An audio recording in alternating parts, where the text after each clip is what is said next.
a poet like he is. My poetry would probably not even come close to what he does. But this just kind of came to me as I was sitting there, and I thought, well, this will kind of hopefully fill in. The title of it is A Man Fell into a Pit, and you may have heard this before, but I think it's a good lesson to us today because there's so many different ideas about how that a person can free himself from the bondage that he's in. And you go to about 50 people, you're going to get 50 different answers. What can be done to satisfy that longing and that, as we've always said, that God-sized hole? So kind of bear with us on this as we kind of look this up at the last moment. The title of it is A Man Fell into a Pit. A man fell into a pit and he could not get himself out. A subjective philosopher came along and said, you know, I feel for you down there. An objective person came along and said, it's logical that someone fell into a pit down there.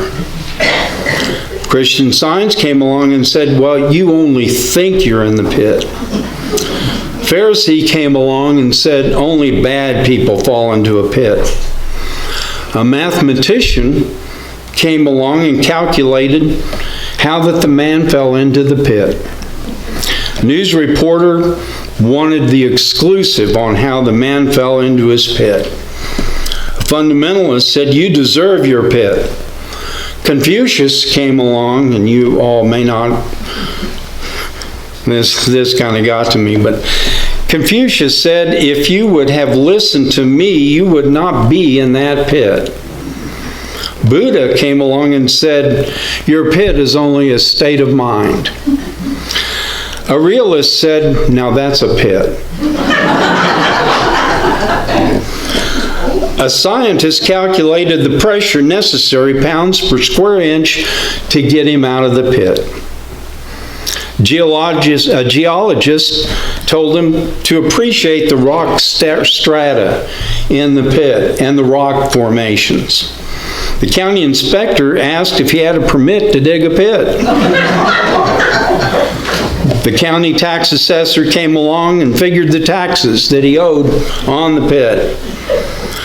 A professor gave him a lecture on the elementary principles of a pit.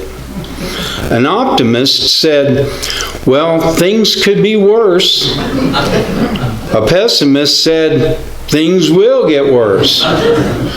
But Jesus, seeing the man, took him by the hand and lifted him up out of the pit. And that's what Jesus does. He lifts us up out of the pit. God bless you.